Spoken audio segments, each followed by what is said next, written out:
Assalamualaikum warahmatullahi wabarakatuh. Innal Salam. hamdalillah nahmaduhu wa nasta'inuhu wa nastaghfiruh wa na'udzu billahi min syururi anfusina wa min sayyiati a'malina. May yahdihillahu fala mudilla lahu wa may yudlil fala hadiya lahu wa asyhadu an la ilaha illallah wahdahu la syarikalah wa asyhadu anna Muhammadan abduhu wa rasuluh. Sesungguhnya segala puji hanya milik Allah Subhanahu wa taala. Yang kita memujinya, kita memohon pertolongan dan pengampunan darinya. Dan kita memohon dari teruknya jiwa-jiwa kami dan buruknya amal-amal kami. Kami bersaksi bahawasanya tiada ilah yang hak disembah melainkan Allah dan tiada sekutu baginya, serta Nabi Muhammad SAW adalah utusan Allah Subhanahu Wa Taala. Ya ayyuhallazina amanu taqullaha haqqa tuqatih wa la tamutunna illa wa antum muslimun. Wahai orang-orang yang beriman, bertakwalah kepada Allah dengan sebenar-benar takwa, dan janganlah kamu mati kecuali dalam Islam. Ya ayuhan nasu taqu rabbakumul ladzi khalaqakum min nafsin wahidatin wa khalaqa minha zawjaha wa batha minhuma rijalan katsiran wa nisaa'a wattaqullaha alladzi tasaaluna bihi wal arham innallaha kana 'alaikum raqiba. Wahai segala manusia, bertakwalah kepada Tuhanmu yang menciptakanmu dari satu jiwa dan menciptakan dari satu jiwa ini pasangannya, dan memperkembangbiakkan dari keduanya kaum lelaki yang banyak dan kaum wanita. Maka bertakwalah kepada Allah yang dengan namanya kamu saling meminta satu sama lain, dan peliharalah hubungan silaturahim. Sesungguhnya Allah sentiasa menjaga dan mengawasimu.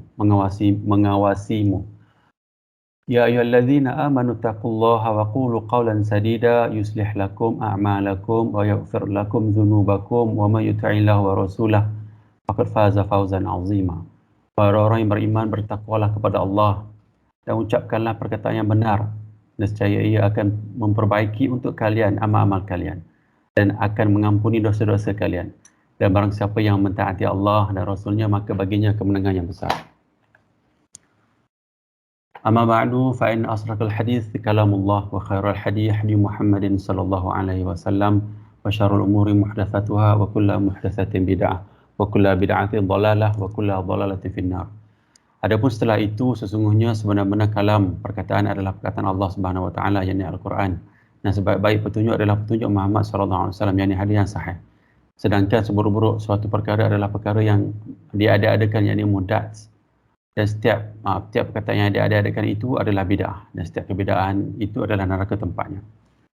Inilah hadis yang Nabi sebut apabila Nabi memulakan kuliah Nabi lah. So, perkataan bid'ah ni adalah berpandu, ditujukan kepada perbuatan, ya, bukan ditujukan kepada manusia. So jangan salah faham lah. Dan juga bid'ah ini adalah dalam konteks ibadat. Tazkirah, kita ada pendahuluan. Pendahuluan ini saya akan bacakan balik hadis-hadis yang sebelum-sebelum ni yang saya baca, dan juga kita nak sama jugalah kita sentuh sedikit tentang mengingati kematian lah, supaya setiap minggu kita boleh macam renewal lah, dapat kita renew balik peringatan kita tentang kematian, insyaAllah. Lepas tu nak cerita sikit tentang perkara umum ni. Saya masuk bab syirik kecil. Ada seorang sahabat, dia ada mesej, dia kata mungkin kita boleh cerita sikit kot pasal syirik kecil lah. Dan saya akan uraikan sedikit lah mukadimah untuk syirik ni, dan kita akan cerita tentang syirik kecil. Dan terusnya kita sambung hadis 40 ni, ni ulang kaji balik. Saya ingat hari ni hadis yang sedang letak warna merah ni, hadis ke-10. Kita akan start hadis 10 dan kita akan baca lah. Atau kalau ada soalan, ni tanyalah waktu soalan, dan juga ada penutup. Cuma soalan ni boleh tanyalah masa berlangsungnya sesi ni, tanya je, boleh tanya soalan, insyaAllah. Okay, pendahuluan umum. Pertama, pentingnya menuntut ilmu. Dari Muawiyah bin Abi Sufyan radhiyallahu anhu, Rasulullah sallallahu alaihi wasallam bersabda, barang siapa yang Allah kehendaki mendapatkan seluruh kebaikan, maka Allah fahamkan dia tentang agama. So ini matlamat kita lah, insyaAllah, dalam sesi hari ini, dan juga dalam kehidupan kita lah kan. Sebab Allah pun sebut dalam surah Al-Asr tu kan, manusia dalam kerugian. Ini yang saya sendiri pun rasa lah, cuti panjang ni pun saya memang teringat ayat Allah tu. Allah kata memang dalam kerugian lah kita kan. Sentiasa kita tidak, Allah sebut dalam ayat surah tu, Allah kata orang-orang yang berpesan-pesan kepada kebenaran dan juga berkata benar kan, dan sabar bila bercakap benar lah. Dalam konteks ilmu ni kita nak dapatkan ilmu. Nombor dua, berdakwah. Dan berdakwah tadi boleh juga kita kategorikan dalam konteks surah Wal-Asr tadi. Sebab kita kan dapat ilmu, kita kena buat yang amal soleh dan kita kena berpesan-pesan. Berpesan-pesan itu sebenarnya dalam konteks anjuran dakwah ni lah. Dari Sahal bin Sa'ad radhiyallahu an bahawa Rasulullah sallallahu alaihi wasallam bersabda kepada Sayyidina Ali radhiyallahu an, demi Allah, sekiranya Allah memberikan hidayah kepada seseorang melalui dirimu, itu lebih baik bagimu daripada memperoleh unta merah. Maksudnya barang yang paling berharga. Setelah kita dapat ilmu, kita dakwah diri kita dulu dan kita sebarkan kepada rakan-rakan ataupun keluarga yang terdekat, insyaAllah. Nombor tiga, border ataupun sempadan yang tak boleh kita keluar. Sebab bila kita dah tahu ilmu, kita tak boleh berbicara tentang ilmu tanpa fakta yang betul lah. Sebab ujian yang besar kepada orang yang selalunya orang yang ada yang berceramah dan juga yang bagi dakwah lah. Ujian kemasyhuran tu, kadang-kadang kemasyhuran tu boleh buka ruang untuk dia keluar daripada batasan yang patutnya dia tak bagi tahu dan dia cerita juga walaupun dia tak ada ilmu tentang hal tersebut. So kita nak sebagai pengajaran ataupun ancaman kepada kita, peringatan kepada kita, ayat Allah ni akan berikan kita tahulah sempadan apa yang boleh, apa yang tak boleh. Saya baca ayat ni, surah Al-A'raf ayat 33, Allah Ta'ala berfirman, katakanlah Rabbku hanya mengharamkan perbuatan yang keji, baik yang nampak maupun tersembunyi, dan perbuatan dosa, melanggar hak manusia tanpa alasan yang benar, mengharamkan syirikkan Allah dengan sesuatu yang Allah tidak turunkan hujah untuk itu, dan mengharamkan ini, mengada-ngadakan antara Allah apa sahaja yang tidak kamu ketahui. Yang ini berbicara tentang Allah tanpa ilmu. Kita bicara tentang Allah mesti memperkenalkan Al-Quran dan hadis lah. Kalau kita bicara tanpa ilmu, anda kita telah in violation lah, kita telah violate apa yang Allah sebut ni. Syekh Abdullah bin Bas rahimallahu an berkata, berbicara tentang Allah tanpa ilmu termasuk perkara yang terbesar yang diharapkan oleh Allah. Kalau tengok ayat ni, kalau ikut hierarki dia, syirik duduk atas lagi. Yang paling teruk, yang paling Allah marah adalah bila kita berbicara tentang ilmu, sebab implikasi dia besar. Kita dalam konteks mengubah agama. Ini yang telah berlaku pada agama langit sebelum ni. Hari ni dah hancur dah agama lain kan. Agama Kristian, agama Yahudi, dah tak ada, tapi dah jadi syirik lah. Dia menuju ke jalan tu. Mungkin juga agama-agama lain yang besar kan, mungkin juga daripada asalnya kemungkinan besar daripada agama langit juga, daripada kitab-kitab Allah. Lepas tu diubah oleh manusia sebab orang agama berbicara tentang agama tanpa ilmu lah dia buat. Kenapa? Sebab tadilah kemasyhuran, benda-benda lain lah, benda yang dunia datang. Okey, menuju kebijaksanaan, setiap minggu kita cuba untuk ingatkan diri kita supaya kita mengingati mati. Dan kalau boleh, daripada setiap minggu ni kita ialah tazkirah every week, tapi 3-4 hari sekali kita rasa dalam jiwa kita, Allah kalau mati, Allah kalau kita mati. Sebab apa? Hari ni Allah sedang buka ruang-ruang, ataupun Allah telah macam streaming lah bagi tahu kita kematian berlaku pada setiap ketika hari ni kan. Kita tengok orang-orang yang kena COVID mati kan, tahun lepas lagi teruk kan.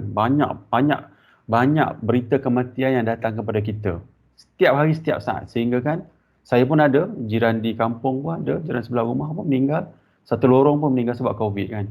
So kematian banyak tu, kita harap-harapnya dengan tazkirah yang kita lalui ni, dia dapat ingatkan kita, suburkan hati kita, lembutkan hati kita supaya kita sentiasa ingat mati. Hari ni mungkin kita tak rasa apa-apa kan, mungkin kita rasa tak ada berat sangat kan, tapi bila kita mati nanti, maka hari itulah kita nampak benda yang paling benar yang Allah sebut atas dunia ni, dan masa tu tak ada ruang dah untuk kita kembali untuk berbagi amalan kita. Sebab apa? Allah sebut dalam Quran surah Al-Baqarah tu, Allah cerita tentang manusia, Allah cerita tentang binatang ternak. Ulaika al-an'am, tersilap saya, Allah sebut tentang binatang ternak kan. Beza binatang ternak ni dengan manusia ni, sebenarnya binatang ternak ni dia memerlukan macam kita kena pukul dia baru dia ingat, dia dengar kan. Bagi tahu pukul apa kita sergah dia baru dia ni. Maknanya dengan fizikal, dengan bunyi yang kuat barulah dia dengar. Tapi manusia ni Allah bagi akal. Akal ni sebenarnya melalui kebijaksanaan daripada sudut bacaan kita, dari sudut hati kita, tersentuh hati, kita baca, kita ingat. Dan kebanyakan apa yang Allah sebut Al-Quran tu, kebanyakannya Allah cerita tentang kecerdikan tu. Allah cerita tentang ancaman, Allah bagi motivasi kepada kita, Allah bagi ancaman. Ni termasuk juga dalam bab kematian, sebab Allah nak suruh kita nak gunakan akal kita sebagai manusia. Dan benda yang kita fikir tentang kematian ni bukannya orang yang cerdik, yang ada PhD, ada doctorate, ada master ataupun ada degree yang boleh faham. Semua manusia yang walaupun daripada seteruk-teruk education level sehingga setinggi-tinggi education level dia boleh faham tentang ni. Allah nak suruh kita guna akal, afala ta'qilun kan, afala tatafakkarun, supaya kita berfikir. Hari ni tak nampak lagi. Kerana kalau kita baca sirah-sirah zaman dulu, ada setengah ulama kata ancaman fizikal yang Allah bagi kepada orang zaman dulu, umat-umat sebelum ni, terhenti setelah zaman Nabi Isa. Ini saya baca lah. Maknanya ancaman contohnya Allah hapuskan satu kaum, seluruh kaum Allah hapuskan. Maknanya sudah terhenti. Ini pada pandangan ulama. Mana tak ada dah Allah nampakkan benda yang besar berlaku pada kita. Kita tengok hari ni pun, bencana-bencana yang berlaku ni pun kita tak boleh nak kata sebab apa. Sebab benda tu dalam hal yang gaib. Kecuali bila Allah sebut dalam Al-Quran dengan hadis. Maksud, poin saya sebenarnya nak suruh kita menuju kebijaksanaan ni sebenarnya, perkataan kebijaksanaan tu sendiri pun is actually in relationship secara terus dengan akal sebenarnya. Dia tidak pergi kepada menuju fizikal yang kuat, muscle yang besar. Bukan begitu, kekuatan yang kuat mengangkat batu, tidak begitu. Atau mengangkat besi dekat gym, tak. Ini menuju akal yang waras, akal yang bijak, akal yang cerdik. Dan perjalanan menuju kebijaksanaan ni tak perlu belajar tinggi pun. Bukannya kata nak kena lepas certain 10A, tak ada. Semua orang yang waras, yang dah cukup umur dan boleh berfikir, menuju kebijaksanaan ni adalah terbuka kepada semua orang, termasuk anak-anak kita, termasuk kita. Kita saja yang sepatutnya kita tanya diri kita nak ke tak nak lah. Supaya weekly yang kita buat ni daripada peringatan tazkirah dapatlah sampai kepada kita yang kita ni menuju mati, insyaAllah. Okay, kita baca hadis ni. Panjang sikit dia punya mukadimah ni. Nabi SAW bersabda, perbanyakkanlah mengingati pemutus kelezatan, yakni kematian. Hadis-hadis yang sahih. So kita kena ingat banyaklah kematian, tengah tidur, bangun tidur, tengah buat kerja pun ingat Allah, banyaknya dosa, takut mati kejap lagi. Cepat-cepatlah kita istighfar atau bertaubat kan. Nombor 2 daripada Ibnu Umar radhiyallahu an, ia berkata, saya pernah bersama Rasulullah sallallahu alaihi wasallam. Lalu seorang Ansar menentangi beliau, ia memberi salam dan bertanya, wahai Rasulullah, mukmin manakah yang paling baik? Beliau bersabda, yang paling baik akhlaknya. Lalu mukmin manakah yang paling cerdas? Ia kembali bertanya. Beliau bersabda, yang paling banyak mengingati kematian. Dan yang paling baik dalam mempersiapkan diri. Yang paling baik kualiti ni. Yang baik mempersiapkan diri untuk alam berikutnya, itulah mereka yang paling cergas. Hadis-hadis sahih. So Nabi sebut orang yang paling cerdik adalah orang yang paling banyak ingat mati, dan juga tindakan selepas dia ingat mati tu. Apa dia buat? Dia persiapkan diri dia. Dan Nabi kata kualiti tu, amalan yang paling berkualiti. Bukan yang banyak tu. Nabi tak kata yang paling, dia banyak ingat, tapi amalan kualiti macam tu. Bukannya banyak ingat, banyak amal. Banyak amal, buat benda bid'ah banyak yang tak ada kualiti, jadi angin je nanti lepas mati. Kita tak nak. So maknanya bila Nabi kata paling baik ni sebenarnya, kita kena cakna, ambil ada sedikit ilmu tu kita tahu yang kita boleh saring. Mana yang benar-benar sahih, mana yang tidak sahih. Sebab ini sangat besar dalam hidup kita, sebab hari ni, sebab Nabi dah jauh dah meninggal lama dah, wafat lama dah. Sahabat Nabi kita tak jumpa dah. Anak-anak murid pada sahabat Nabi tabi'in kita tak jumpa dah. Tabi'in tak jumpa dah. Dan ilmu mereka pun sekarang ni macam ditutup dah, tak nampak sangat dah. Yang kita dengar ni perkataan-perkataan orang depan kita je. Dan ustaz saya kata mazhab orang kita ni sebenarnya mazhab ustaz dia. Ustaz dia cerita kalau ustaz dia cerita sesat lah. Saya tengok dalam satu video YouTube tu ada juga yang ustaz berkelantarkan cerita horoskop ni kan. Horoskop boleh bagi dia kata. Padahal memang betul-betul haram menuju syirik. Benda-benda tahyul tu kan. Padahal maknanya dia boleh sebut benda macam tu. Dia ni adalah, saya dia ada uruskan sekolah pondok. Bagaimana budak-budak yang sedang belajar kat situ kan. So budak-budak tu akan ambil ilmu pada dia. So kita kena cakna juga, kita kena saring juga. Guru mana yang kita perlu ambil, guru mana yang tak perlu kita ambil. Kita hormat semua orang. Bukannya kita tak ambil ilmu daripada dia, kita bergaduh dengan dia, tak begitu. Tapi kita kena saring sebab menuju kecerdikan, menuju kebijaksanaan, menuju kematian adalah banyak ingat dan gunakan ingatan itu untuk ambil benda yang berkualiti. Itulah kecerdikan yang mutlak, yang paling bagus yang kita nak capai. Supaya kita berhati-hati lah, takwa lah ke arah ni.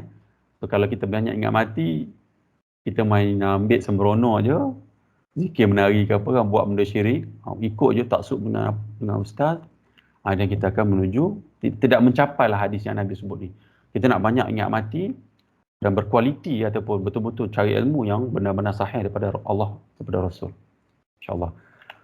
Okey, perjalanan kita sekarang ni kita di alam dunia, dan kita akan pergi ke alam kubur ni. Memang benar kita akan pergi. Saksilah kita akan mati satu hari nanti. Dan alam ni akan hancur. Dan perjalanan yang panjang ni, kita nak menuju ke syurga insyaAllah. Okey. Saya nak recap sikit nota yang lama lah, supaya kita ni lah kot, kita macam revision lah sikit. So ni sebab saya nak buat mukadimah kepada syirik kecil tadi tu. Sebab ni ada cerita tentang syirik.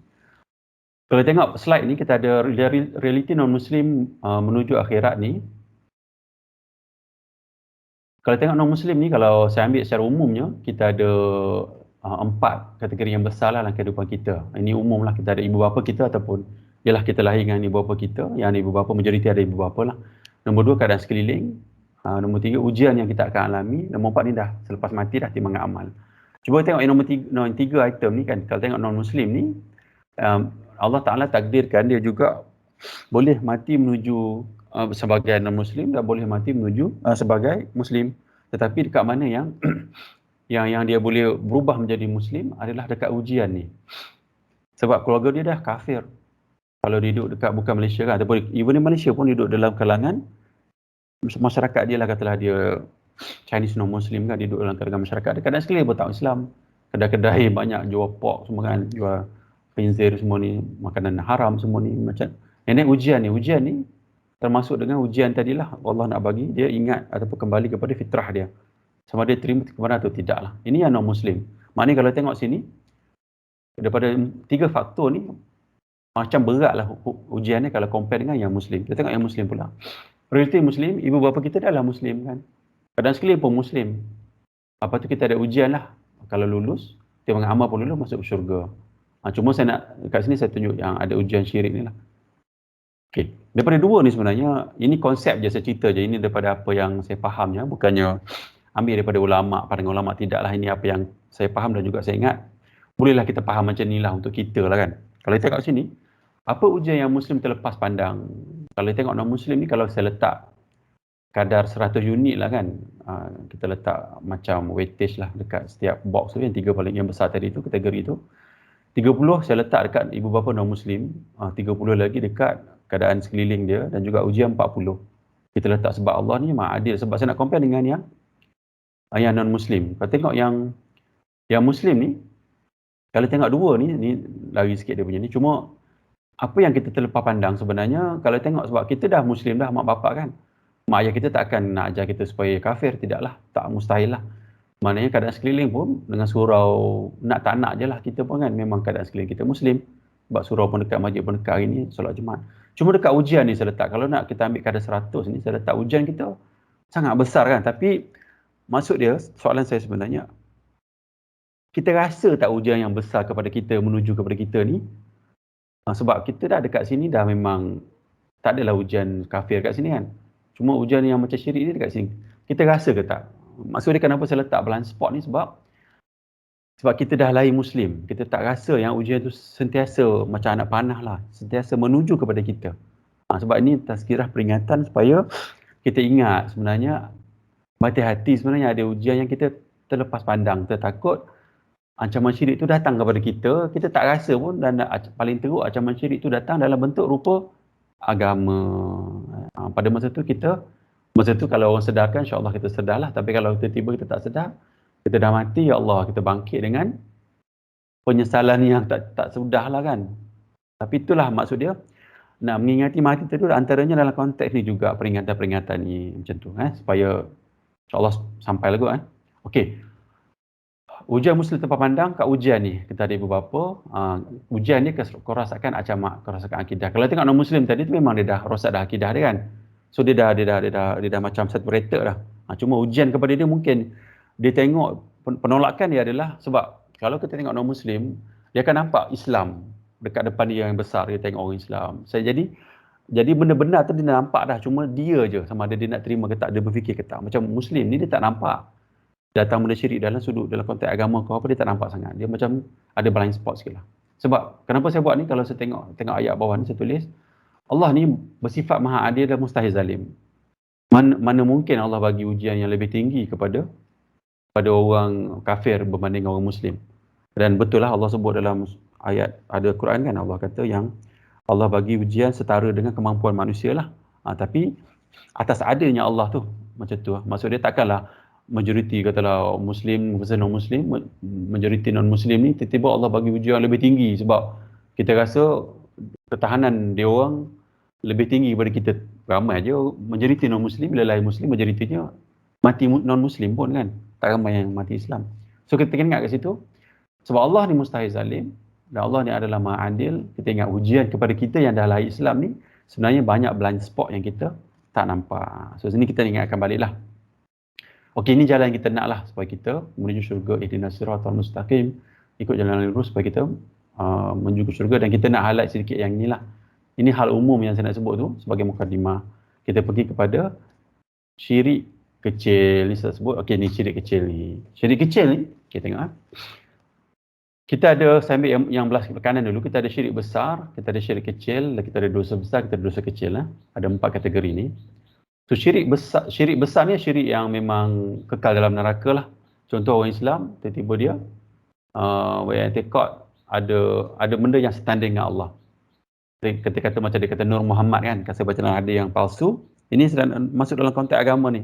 Saya tak nak buat contoh dalam konteks orang kafir lah, sebab kita tahu dah orang kafir ni memang dia sembah patung berhala, kita dah tahu dah itu memang syirik besar lah. Tapi dalam konteks agama ni ada hadis saya baca, ada yang palsu, dan penulis diriwayatkan hadis palsu tu pun diriwayatkan oleh seorang ulama yang besar. Tapi saya rasa orang fabricate je, orang tipu hadis dan tipu penulis dia. Dia kata Nur Muhammad tu seolah-olah seperti setanding dengan Allah. Dia jadi macam Trinity dalam hadis tu. Dan ini kebanyakannya dia terselindung dalam ilmu-ilmu yang inilah tasawuf, macam-macam tu lah. Ilmu tasawuf ni sebab dia banyak guna akal, jadi dia boleh masuk kat situ sebab dia tak kisah sangat orang tak berapa nak buat kajian lebih. Sebab kalau ilmu tasawuf yang ambil ilmu yang memang sahih, dia memang akan saring lah. Tapi ada setengah-setengah tu ilmu tasawuf dia tak saring, dia ambil je mana-mana hadis yang dia rasa nampak betul lah. So dia ambil tentang kitab. So contoh syirik besar ni macam tadilah yang kita kata, kita letak ada zat lain yang standing dengan Allah. Tak adalah, maknanya Allah je lah ada. Tapi jangan terkejut bila orang tu dah lama dalam aliran agama, kadang-kadang dia boleh pergi ke sini macam kita cerita tentang ajaran sesat dulu kan. Yang kita cerita yang ada orang yang ada aliran yang kata wahdatul wujud, mana Allah bersatu dalam diri dia. Kan sampai tahap tu. Padahal ikut logik akal kita tak logik lah kan. Tetapi bila kita pergi ke dalam aliran agama tertentu, dia melalui masa yang panjang. Mungkin hari ini tidak, 10 tahun akan datang, kita akan percaya perkara tersebut. Dan daripada awal ni sebenarnya dia sedang semai dalam diri kita. Semai sehingga satu ketika kita tak ada nak lari dah. Dah terpasak dalam jiwa kita. Boleh ada lah pegangan tu, adalah pandangan yang sesat tu. Dan kadang-kadang kita fikir kenapa, macam contoh ayah pin tu kan. Ada juga orang percaya, dan orang percaya ni bukan orang tak cerdik. Orang cerdik-cerdik, ada doktorate pun ada kan, PhD holder pun ada. Sebenarnya macam tu, dia datang daripada perjalanan yang panjang. Dan kita ni kena hati-hati.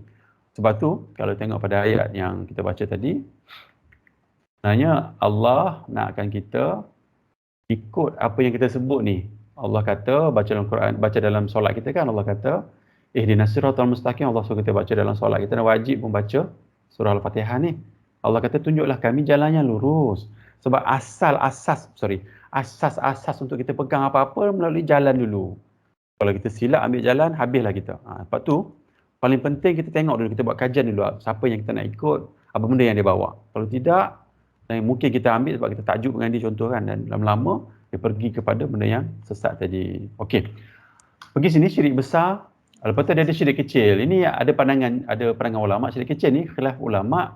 Sebagian beberapa pendapat ia diampun, sebagian tidak diampun. Ada pandangan ulama kata syirik kecil dengan syirik besar ni duduk dalam kategori yang sama. Syirik besar ni Allah tak akan ampun kalau dia tak bertaubat lah. Semua ni kalau dia bertaubat, Allah akan ampun lah. Tapi kita cerita dalam konteks kalau dia tak bertaubat.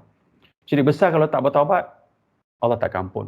Sebab kenapa saya cerita tentang contoh orang Islam tadi, sebab Orang Islam ni yang bertaubatnya kan. Orang kafir dia tak bertaubat, dia tahu memang pegangan dia memang bukan Islam lah, maknanya pegangan dia memang agama dia lah. Tapi orang Islam yang percaya, yang benar-benar aliran sesat tadi, kalau dia bertaubat, Allah akan ampunkan dia.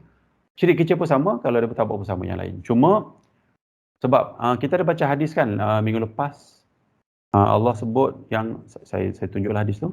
Dalam hadis 40 ni Allah pun ada. Kejap saya baca.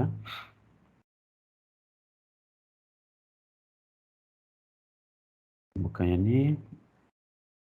Ni semua. Kita tengok hadis yang 42 ni. Saya baca hadis dia, terjemahan hadis daripada Anas radhiyallahu anhu, ia berkata, saya mendengar Rasulullah sallallahu alaihi wasallam bersabda, Allah Taala berfirman yang hadis kursi, wahai anak Adam, sesungguhnya engkau berdoa kepadaku dan memohon kepadaku, maka aku akan ampuni engkau. Aku tidak peduli berapa banyaknya dan besarnya dosamu, wahai anak Adam. Seandainya dosa-dosamu sebanyak awan di langit, kemudian engkau minta ampun kepadaku, nescaya aku akan ampuni engkau. Wahai anak Adam, sesungguhnya jika engkau datang kepadaku dengan kesalahan sepenuh bumi, kemudian engkau menemuiku dengan tidak menyentuhkan aku sedikit pun, maka akan aku temui engkau dengan sepenuhnya pula itu ampunannya. Hadis ini dia bagi indikasi yang kalau orang tu akidah dia benar, ni Allah kata tidak sekutukan Allah, maknanya dia tak syirikkan Allah langsung, Allah akan ampunkan dia. So hadis ni sebenarnya dia ada relationship dengan hadis ni. So syirik kecil ni actually bila akidah dia cantik, Allah boleh ampun. Cuma ulama ni pandangan dia, syirik kecil ni termasuk dalam dosa besar yang Allah akan ampun. Allah boleh ampun. Maknanya kalau kita jumpa Allah Taala, maknanya tidak syirik besar lah, maksudnya Allah akan ampun je. Walaupun kita tak minta pun keampunan tu. Maknanya akidah yang cantik, yang jelas ni, probability untuk kita diampunkan oleh Allah atas dosa-dosa kita sangat besar lah. Allah boleh ampun dosa kita. So syirik kecil ni, dia kedudukan ni lebih tinggi daripada dosa besar. Bahayalah maknanya. Dosa zina, dosa membunuh kan, dosa riba kan, kat sini dosa besar. Tapi syirik kecil ni lagi besar. Maknanya beratlah maksud dia. Sebab syirik kecil ni dia buka jalan-jalan kepada syirik besar. Tertulis ni Allah Ta'ala boleh ampun dan boleh tidak ampun jika tidak bertaubat. Khilaf ulama yang atas tu, taubat mampukan segala dosa. So ini maksud dia syirik kecil. Kita nak fokus kat situ. Syirik ini dinamakan kecil kerana adanya syirik yang di atasnya yang tingkat keburukannya lebih besar darinya. Syirik kecil ini tidak mengeluarkan pelakunya dari Islam kerana ini. Tidak sampai ada unsur menyamakan selain Allah dengan Allah dalam perkara yang menjadi kekhususan Allah. Maknanya kalau kita tak letak persamaan lah apa yang kita buat nanti.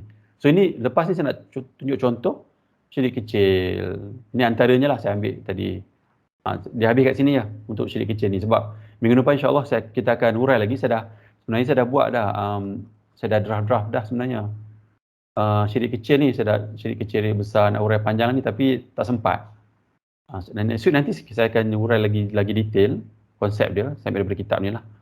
Tapi hari ni saya nak cerita sampai sini je. Untuk jadi secara glimpse lah, secara bagi sedikit cerita sikit lah tentang syirik kecil. Okay. So kita pergi pada syirik pertama. Syirik kecil ni riak.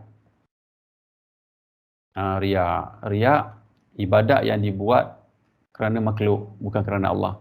So ini dalam konteks ibadat saja. Contohnya ni tulis ni kelakar-kelakar sikit lah. Mesti Asmat suka tengok aku sedekah RM1. Ni cair punya lah. Maknanya dia buat ibadat supaya bukan kerana Allah, ataupun dia buat ibadat tu ada dua tujuan matlamat. Pada yang masa dalam jiwa dia kata kerana Allah, pada yang masa dalam jiwa dia kata kerana manusia lain. Itu boleh jadi riak, termasuk dalam syirik kecil. Yang kedua, gurur. Rasa hebat dan perlekehkan orang lain. Aku solat tahajud 100 rakaat. Ni ada disebut lagi lah orang lain punya. Dia rasa dia lagi hebat lah. So ni kita nak kena elakkan lah. Gurur. Nombor 3, sum'ah. Bahagia apabila mendapat pujian. Ini satu benda yang sangat bahaya lah kan. Sebab kita kadang-kadang suka memuji kan. Kita cuba macam dalam kerja kita cuba untuk cerita kita punya success story lah. Lepas tu orang akan puji dalam grup kan selalunya kan. So ni benda sangat bahaya, tapi itulah dah jadi budaya kita kan dalam kerja. Cuma bagi sebagai peringatan kita lah, sum'ah ni bermaksud bahagia bila dapat pujian. Ramai puji aku bila ada sedekahkan anak yatim, harap interview. Macam kita lah letak dalam grup division kita kan tunjuk success story, dah orang puji. So So, hati-hati sikit dalam bab ni. Nombor 4 ni adalah ujub. Suka memuji diri sendiri. Tapi ni kena ingat dalam konteks ibadat. Bring to front. Suka puji diri sendiri. Aku ni soleh dan baik orangnya. Solat duha everyday. Tinggi. Okey. Saya ingat saya pause kejap. Kalau ada kawan-kawan nak share ataupun nak tanya soalan ataupun nak share apa-apa, saya pause kejap. Saya buka kepada rakan-rakan.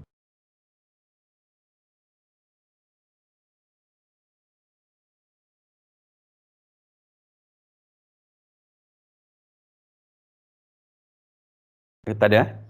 Kita sambung je lah kalau tak ada. Takabur termasuk dalam syirik kecil ke? Syekh. Takabur ni itulah saya tengok dalam nota tu, dalam saya Google tu, dia rasanya macam tak.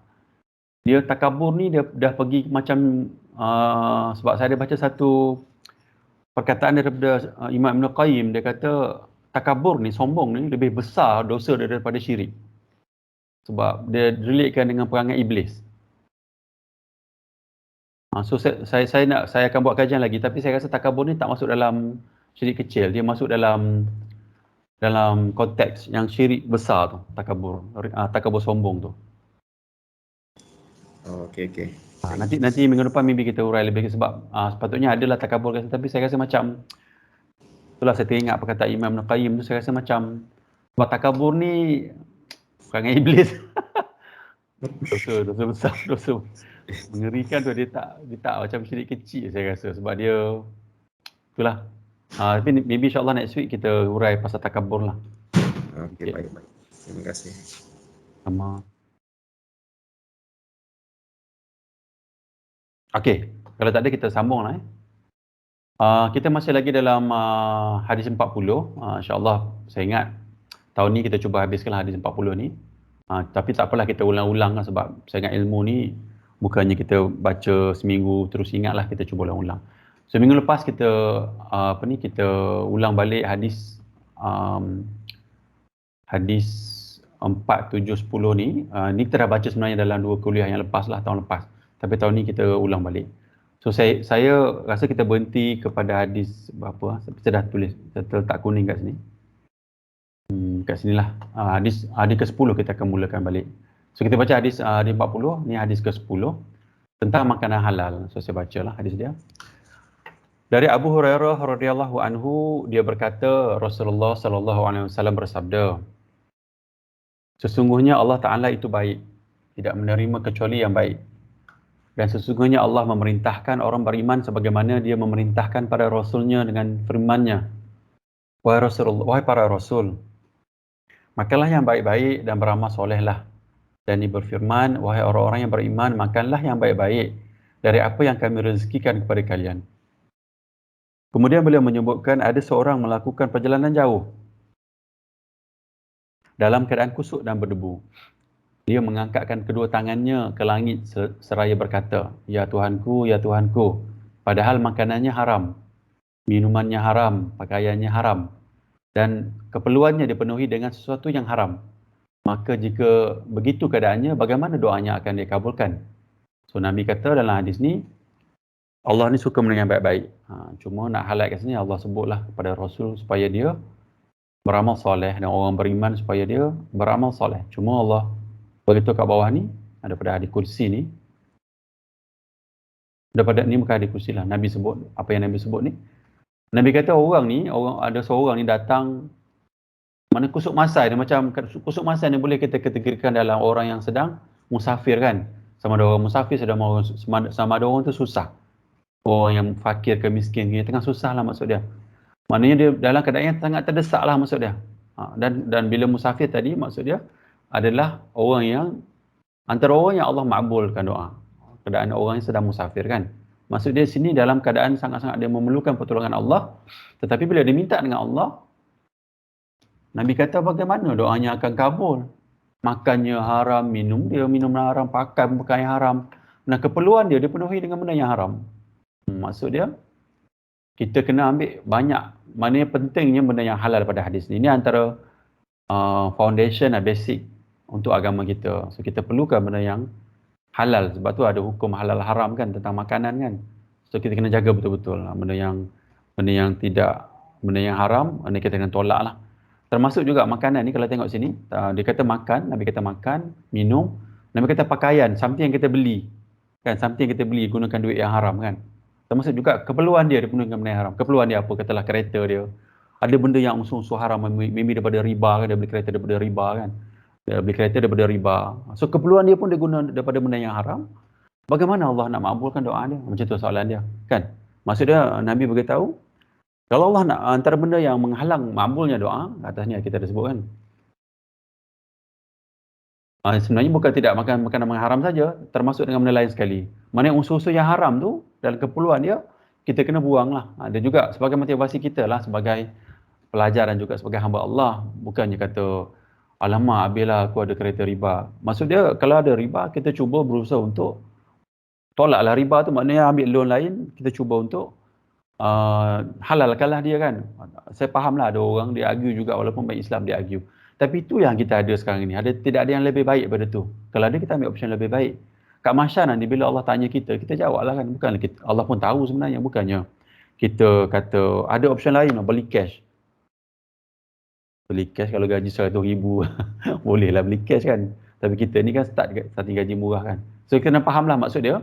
Dalam konteks yang doa tadi, bukan termasuk makanan sahaja. So kita kena buanglah, kita kena buat muhasabah lah, kita kena buat shortlist apa yang kita ada, urusan kita yang kemungkinan ada unsur syubhat, keharaman tadi. Kalau boleh kita listkan sikit-sikit, buat shortlist. Yang ni kita cuba berusaha lah awal tahun ni kan. Kita berusaha untuk halalkan benda tadi kan. Kalau ada investment yang tempat haram masuk. Kalau ada EPF tu kan, yang EPF daripada Kebla SP tu kan. Daripada yang tak syariah, kita kepada yang syariah. Kalau ada kita buat apa ni, yang forex memang haram lah. Kalau ada benda lain yang haram, contoh bank, loan, kereta, loan rumah, cuba ubah. Cuba sebab tadi kalau kita baca ayat yang Allah sebut kan dalam surah Al-Fatihah kan, Allah sebut ihdinas siratal mustaqim. Apa yang kita buat hari ni, yang saya sebut ni sebenarnya dalam konteks ihdinas siratal mustaqim tu, jalan yang lurus. Bukan lagi sampai matlamat dah. Maknanya Allah ni bagi tahu kita sebagai nak motivasikan hamba dia, jalan dah ada niat nak buat tu pun dah kira jalan yang lurus dah. So kita cuba ubah insya-Allah kan. Okey. Saya pergi pada hadis ke-19 ni, tauhid dan kebergantungan dengan Allah. Kalau ada soalan boleh masuk je. Kita ada masa pun, ada 20 minit lagi. Saya baca hadis ni daripada Abdullah bin Abbas radhiyallahu anhuma, beliau berkata, suatu saat saya berada di belakang Nabi SAW, maka beliau bersabda, wahai ananda, saya akan mengajarkan kepadamu 4 perkara. Jagalah Allah, nescaya Allah akan menjagamu. Jagalah Allah, nescaya dia akan selalu berada di hadapanmu. Jika kamu meminta, mintalah kepada Allah. Jika kamu memohon pertolongan, mohonlah pertolongan kepada Allah. Ketahuilah sesungguhnya jika suatu umat berkumpul untuk mendatangkan manfaat kepadamu atas sesuatu, mereka tidak akan dapat memberikan manfaat sedikit pun kecuali apa yang telah Allah tetapkan bagimu.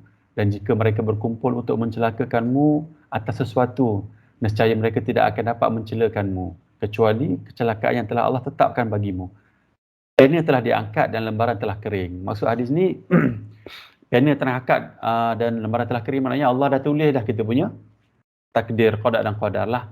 So kat sini point dia sebenarnya, sebab hadis sebelum ni kita cerita tentang memohon berdoa lah, kebergantungan kepada Allah. Cuma hadis ni dia ada bab tauhid dan juga kebergantungan kepada Allah. So nak fokus kat sini tentang kalau kita nak minta kepada Allah. Kita minta lah apa-apa pun, sekecil-kecil perkara kepada Allah Subhanahu Wa Taala. Sebab kita nak sebagai hamba ni sebenarnya, kita nak kebergantungan kita, maknanya kalau boleh lah kan, tapi tak boleh lah sebagai manusia biasa kan, susah lah. Kita cuba juga untuk kita segala perkara dalam hidup ni minta dengan Allah kan. Pensel, tak pakai pensel lah sekarang ni pakai S Pen lah, pakai tab kan, ataupun Apple Pen dengan patah. Mahal tu. Minta kepada Allah, walaupun kita ada duit kan, kita boleh bayar je, duit kita banyak kan, apa lagi kan, kita minta kan kepada Allah. Selipar putus, minta kepada Allah. Nak naik kereta pergi surau contohlah, minta. Janganlah jadi apa-apa, minta. Supaya hidup kita ni, kebergantungan, akidah kita ni kukuh, bergantung kepada Allah. Itu sebenarnya point dia sebenarnya nak beritahu. Dan juga Nabi nak beritahu kat sini, apabila Allah dah tetapkan benda-benda yang takdir kita, Orang lain datang untuk musnahkan kita ataupun bagi manfaat kepada kita, tak jadilah maksud dia. Dia maknanya apa yang tertulis tu akan jadi. Tapi benda ni benda gaib, kita tak tahu. Orang datang nak buat jahat kat kita kan, macam kita sekarang ada masalah contoh, orang datang nak rosakkan benda yang kita buat. Tapi memang Allah dah tulis, memang rosaklah benda kita buat tu. Rosaklah maksud dia. Orang datang ramai, maksud dia kalau ikut pada hukum alam, maknanya saya ingat 95% akan rosak lah. Dia begitu. Sebab kehidupan kita ni memang datang dengan apa yang bukan alam, maknanya apa ni, hukum Allah yang Allah buat tu sebab atas contoh kita lah angkat. Boleh angkat besi kan, angkat. Bila kita angkat dengan tangan kita memang terangkat lah kan. Daripada 100 kali angkat, 100 kali pun terangkat kan. Tak adalah ditakdirkan tak boleh angkat. Kecuali mungkin ada, masa tu kita demam. Jadi sekali 1/100 contohlah, bila Allah takdirkan selain. Tapi ada sebab-sebab di belakang tu. Tapi bila Allah dah takdirkan atas apa yang Allah telah tetapkan, maka dia akan berlaku. Okey, so hadis ni nak cerita tentang kita perkuatkan kebergantungan kita kepada Allah. Yang ni saya nak highlight sikit sebab kita kan kerja Petronas kan. Kita ada duit, kita ada harta, kita ada orang kita boleh suruh orang lain kan.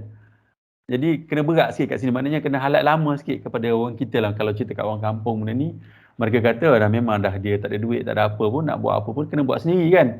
Dan bila buat sendiri tu kadang-kadang kebanyakannya dia bergantung kepada benda yang gaib lah. Bergantung kepada Allah lah kan. Allah tak cukup makan hari ni, minta lah ya Allah makan. Ataupun Allah anak nak pergi sekolah kena bayar pula 1,500 nak register anak kan. Allah, duit kat mana nak cari kan. Dah anak pergi ya Allah, belanja pula tak dapat beasiswa contoh kan.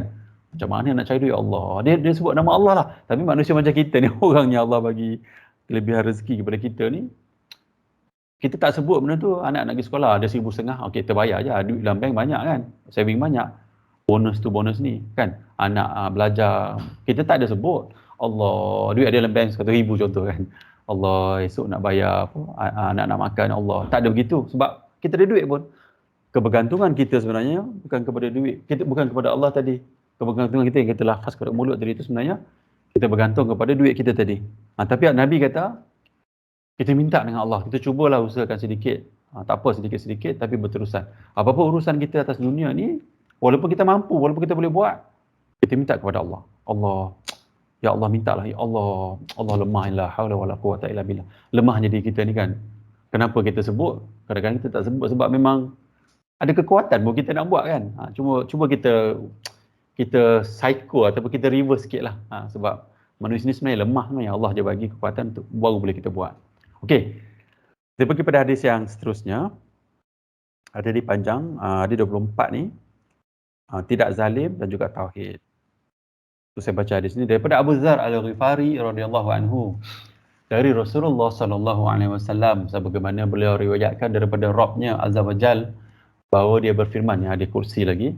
Wahai hamba-Ku, sesungguhnya aku telah mengharamkan kezaliman atas diriku. Allah berkata Allah haramkan Allah berlaku zalim. Macam saya sebut kat atas tadi kan, Allah ni mustahil zalim. Kita kena pegang tu, Allah mustahil zalim. Dan Allah maha adil. Dan aku telah menetapkan haramnya kezaliman itu di antara kalian. Maknanya kita sendiri pun tak boleh buat zalim.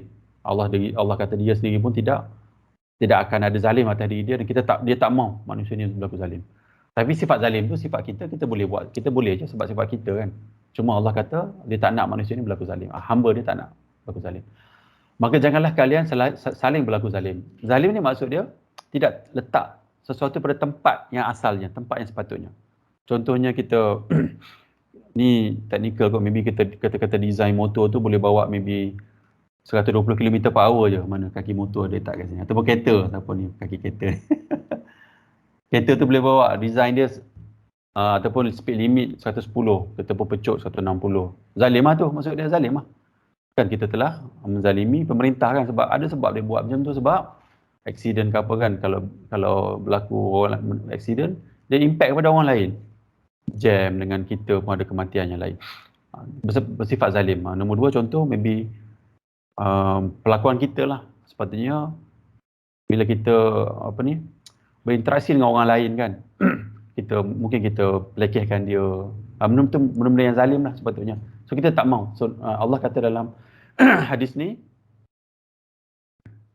manusia ni Allah tak nak zalim. Wahai hambaku, semua kalian adalah sesat kecuali siapa yang aku berikan hidayah. So Allah beritahu, dia seolah-olah beritahu sini, maksud dia condition yang asal tu Allah yang berikan hidayah, barulah dia dapat hidayah Allah ni, macam tu. Maka mintalah hidayah kepadaku. Nah, nescaya Allah akan memberikan hidayah, kalian hidayah. Ni dalam bab minta lagi. Allah suruh dia minta hidayah. Hidayah ni bukan termasuk Islam saja kan. Macam saya sebut atas tadi, ujian yang kita blind spot tu, tak nampak tu kan. Hidayah Allah lah yang buat kita nampak blind spot tu. Kita duduk dalam Islam, orang datang bawa benda yang syirik, dalam konteks agama, kita ingat dia hebat lah, masuk TV semua kan. Bagus, kita ikut dia. Tapi hidayah Allah tu yang akan nampakkan kita atas blind spot tu. Tetapi pada hadis yang lain pula kita kena ingat, kita sendiri pun ada berkehendak untuk nak benda benar tu. Kan, ihdinas siratal mustaqim, kita sendiri nak benda tu. Bukan setakat lafaz saja, sebab of course lah, kita sebut-sebut ni kadang-kadang hati kita bukan nak sangat pun, tapi secara psikologinya bila kita sebut-sebut kan, kita masuklah dalam hati ni, atau jadilah kehendak kita kan. Tapi kita sendiri kena nak, sebab Ustaz saya kata, isu dengan manusia hari ni, Ustaz saya sebut, manusia ni dia tak ada kehendak, dia lafaz kat mulut, tapi dia tak ada kehendak. Katalah dia nak jadi, dia nak baik. Pelaksanaan untuk jadi baik itu dia tak nak buat. Dia cuma nak baik. Dia nak je baik, dia nak syurga. Tapi pelaksanaan, execution dia kepada syurga tu, dia jarang dia nak buat macam tu. So kena faham kat situ supaya kita mintalah dengan Allah hidayah ni. Maksud dia, hidayah tak sebenarnya nak masuk Islam je kan. Kita nak hidayah supaya Allah tidak syirikkan kita. Nak sekali syirik, tadi syirik kecil dan juga syirik yang besar yang kita pun mungkin tertipu atas orang yang bawa benda tu dalam wajah agama. Maka mintalah hidayah kepadaku, nescaya aku akan memberikan kalian hidayah. So kita minta dengan Allah, dalam sesi sebelum ni kan yang kita ada sebut, yang doa ni Allah makbulkan semua. Sama ada Allah makbulkan terus, ataupun Allah elakkan musibah yang berlaku pada kita pada kadar yang sama atas apa yang kita minta. Nombor 3, Allah bagi masuk pada akhirat nanti. Cuma syarat-syarat dia, precondition dia, rules dia yang patut dia kena met. Yang tadilah, benda yang haram tak mau ada kan. Lepas tu doa, hati kena hadir. Ada beberapa perkara lagi yang lain. So kita kena cakna ataupun tengok balik ilmu ataupun rujuk balik apa yang tadi. Dan kita kena beriman sebenar-benar beriman yang doa yang kita sebut ni, Allah akan makbul. So bila kita faham macam tu kan doa, apa yang kita sebut ni Allah akan makbul. Kalau manusia ni yang ada akal kebijaksanaan tadi, yang menuju akhirat, menuju kematian tadi, mesti dia nak doa sepanjang masa kan. Sekejap doa. Walaupun hari tu ada sahabat tanya, apa yang perlu saya sebut bila nak berdoa? Baca je. Doa minta je. Ada kaedah-kaedah dia yang lebih afdal, tapi dah sebab kadang-kadang kita ni dalam keadaan solat, kita doa ikut prosedur masa solat lah. Tapi dah kadang-kadang biasa ni kita buat macam biasa lah kan. Kita doa lah. Tak payah angkat tangan pun tak apa. Kita doa, ya Allah, udahlah LRT kan. Kita baca, ya Allah, mintalah hari ni kerja ni semua baik, ya Allah, masuklah ibu saya dalam syurga Firdaus, ya Allah. Masuklah ayah saya masuk dalam syurga Firdaus, atuk saya dalam syurga Firdaus, nenek saya dalam syurga Firdaus. Jadilah rakan-rakan saya semua ahli syurga, ya Allah. Kita minta dalam hati kita bila kita duduk diam-diam tu kan, kita minta dengan Allah. Sebab pada faham kita beriman dengan apa yang Allah sebut, apa yang Nabi kata, Allah makbul ke sebuah doa tu. Sama ada Allah bagi terus, ataupun Allah bagi halang musibah kita, ataupun Allah bagi kat mahsyar, ada kat lepas mati nanti. So kita dengan beriman tu, dan sini pun Allah suruh kita berdoa. Okey, kita baca lagi 10 minit lagi. Wahai hamba-Ku, kalian semuanya kelaparan kecuali siapa yang Allah supaya aku berikan kepadanya makanan. So Allah minta lagi. Maka mintalah makan kepadaku, nescaya aku berikan makanan kalian. Dan ini pun kalau tengok hadis ni kan, saya sendiri pun tak pernah minta pun makanan. Dah sebab benda tu kita dapat setiap hari kan. So ini sebagai tazkirah pada diri kita lah kan. Lepas ni kita nak minta, ya Allah, hari ni bagilah makanan, ya Allah. Walaupun kita rasa memang sah-sah dapat pun kan makanan. Tapi kita minta dengan Allah. Sebab Allah nak, Nabi berkata Allah nak kita minta sepanjang masa walaupun benda tu tidak ada. Sebab nak suruh kita bergantungnya kepada Allah. Sebab akidah kita ni solid. Wahai hamba-Ku, kalian semuanya telanjang kecuali siapa yang aku berikan kepadanya pakaian. Tetap bersyukur pun dengan pakaian yang Allah bagi ni kan. Sebab dah ada dah pada kita. Ini untuk saya lah, especially. Maka mintalah pakaian kepadaku, nescaya aku berikan kalian pakaian. Wahai hamba-Ku, kalian semuanya melakukan kesalahan pada malam dan siang hari, dan aku mengampuni dosa semuanya. Maka mintalah ampun kepadaku, nescaya akan aku ampuni. Minta saja. Dan memang Allah bagi tahu begini, memang kita akan buat salah pun. Sebab Allah lah yang cipta manusia dan dia tahu sebenarnya manusia dia. Maknanya dia tahu makhluk yang dicipta tu, perangai dia, design dia macam mana, apa ni, perasaan jiwa dia macam mana, dan memang dosa tu akan datang kepada kita secara automatik, akan melekat dengan kita, dan Allah minta kita ampun. Minta kepada Allah supaya Allah ampun. Wahai hambaku, sesungguhnya tidak ada kemudaratan yang dapat kalian lakukan kepadaku, sebagaimana tidak ada manfaat yang dapat kalian berikan kepadaku. Kita tak dapat bagi mudarat kepada Allah, buatlah jahat mana pun, Allah tak akan dapat mudarat, dan juga tak dapat manfaat daripada kita. Solat kita tu sebenarnya untuk kita, kebaikan kita buat tu untuk kita. Minta kepada Allah, kita minta dengan Allah yang banyak ni kan, sebab saya selalu bagi analogi lah kan. Ini contoh secara kelakar lah, tapi in a way konsepnya betul lah. Katalah kita nak jadi jutawan ke apa kan, kita tahu kita minta dengan Allah yang maha kaya kan. Allah ada semua benda. Kita minta dengan Allah, kita minta 10 juta ke 20 juta ke, ataupun kita minta syurga yang kita rasa yang mustahil untuk kita capai, syurga Firdaus kita mintakan. Benda-benda yang besar sangat kita rasa Allah mustahil ni nak dapat ni. Kita minta sebab Allah maha kaya, Allah yang buat semua. Dan Allah kata dia boleh bagi je. Dan bila Allah nak bagi ni, Allah sebut kat sini, tak ada manfaat, tak ada efek, tak ada kesan kepada Allah, kepada apa yang Allah nak bagi kepada kita. So kita minta kepada Allah, seboleh-bolehnya kita minta apa saja dengan Allah. Dan atas ni Allah sebutkan benda-benda yang kita dah ada pun, Allah suruh kita minta lagi. Kalau kita sekarang lepas ni kita buat, maknanya kita sedang mengikuti sunnah yang Nabi sebut dalam hadis ni. Wahai hambaku, seandainya sejak orang pertama di antara kalian sampai orang terakhir dari kalangan manusia dan jin, semuanya berada dalam keadaan paling bertakwa di antara kamu, nescaya hal tersebut tidak menambahkan kerajaanku sedikit pun. Kalau orang tu bertakwa, kuatlah agamanya, tak ada sedikit pun efek kepada Allah. Wahai hambaku, seandainya sejak orang pertama di kalangan kalian sampai orang terakhir dari golongan manusia dan jin di antara kalian, semuanya seperti orang yang paling durhaka di antara kalian, nescaya hal itu tidak mengurangkan kerajaanku sedikit pun. Tak ada efek langsung kepada Allah. Teruklah manusia ni, semua bermaksiat, semua penzina, semua kafir, tak ada efek langsung kepada Allah. Wahai hambaku, seandainya sejak orang pertama di antara kalian sampai orang terakhir semuanya berdiri di sebuah bukit, lalu kalian meminta kepadaku, lalu setiap orang yang meminta aku penuhi. Allah kata dia nak penuhi semua. Nescaya hal itu tidak mengurangi apa yang ada padaku, kecuali bagaikan sebuah jarum ni, Allah bagi analogi. Seperti jarum yang celup di tengah lautan. Kita kat pantai tu ambil jarum, Allah kecil sangat. Maknanya negligible lah. Tak ada apa pun. Wahai Tuhanku, sesungguhnya semua perbuatan kalian akan diperhitungkan untuk kalian, kemudian diberikan balasannya. Siapa yang banyak mendapatkan kebaikan, maka hendaklah dia bersyukur kepada Allah. Dan siapa yang menemukan selain kebaikan itu, janganlah ada yang dicela kecuali dirinya. Maknanya lastnya Allah bagi tahu diri kita lah sebenarnya, yang macam Ustaz saya sebut tadi. Ni dah nak habis dah, kita buat penutup lah kot. Saya ingat kita terus penutup. Cuma saya nak uraikan sikit je dalam seminit 2 yang ni. Kita ni, berkehendak kita ni, secara teori kita nak kebaikan, semualah maksud dia kan. Orang kafir pun nak kebaikan, tapi kita ni sendiri, kita nak ke tak? Maksudnya lafaz mulut memang kita nak, tapi kita sendiri, kalau nak dan kita perlu jalani ujian tadi sedikit-sedikit berterusan, sebab dia ni kena mujahadah, kena lawan yang banyak. Kita macam nak pergi surau kan, lama tak pergi, lawan dalam hati kan, minta dengan Allah, lawan, dapat pergi, dan sedikit-sedikit lama berterusan. Cuma hadis ni, secara umumnya hadis ni minta Allah supaya, Allah suruh kita minta, semua minta, benda yang dah ada pun minta. Dan apa lagi kita yang ada, Allah bagi rezeki lebih sikit ni kan, walaupun keupayaan kita untuk bayar ataupun untuk buat sesuatu, atau tenaga kita boleh buat, kita minta juga kepada Allah. Hari ni mungkin insya-Allah kita startlah buat kan. Kita minta, contoh nak pergi solat kejap lagi, naik motor, naik kereta, kita minta Allah semoga perjalanan ni tak ada musibah, ataupun ya Allah jadikan perjalanan ni perjalanan yang baik-baik. Kita doa, start doa, lama-lama dah jadi sebati dengan jiwa kita, dan masa tu kan kita nak diri kita ni rasa rapat, dekat dengan Allah. Bagaimana kita rasa kita rapat dengan mak ayah kita kan? Kalau macam mak ayah kita, macam saya selalu sebut dululah, apa bahasa kita sebut nama kita, kita namakan diri kita dengan mak ayah kita kan. Orang Kelantan kita panggil orang dengan bahasa yang paling lembut lah.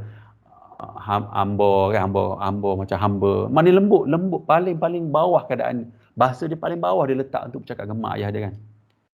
Paling bawah. Tapi dengan Allah macam mana? Tiba-tiba kan bahasa Indo ni sebut aku kan. Mana kita lah lama kita dapat rasa dari sudut percakapan kata Allah, tolonglah Allah.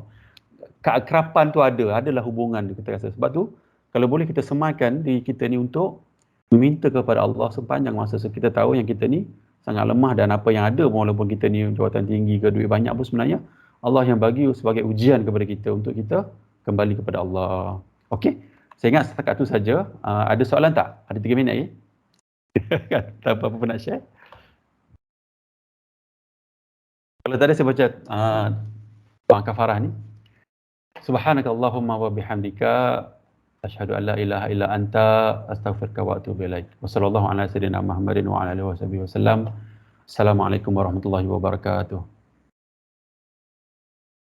Waalaikumsalam. Waalaikumsalam.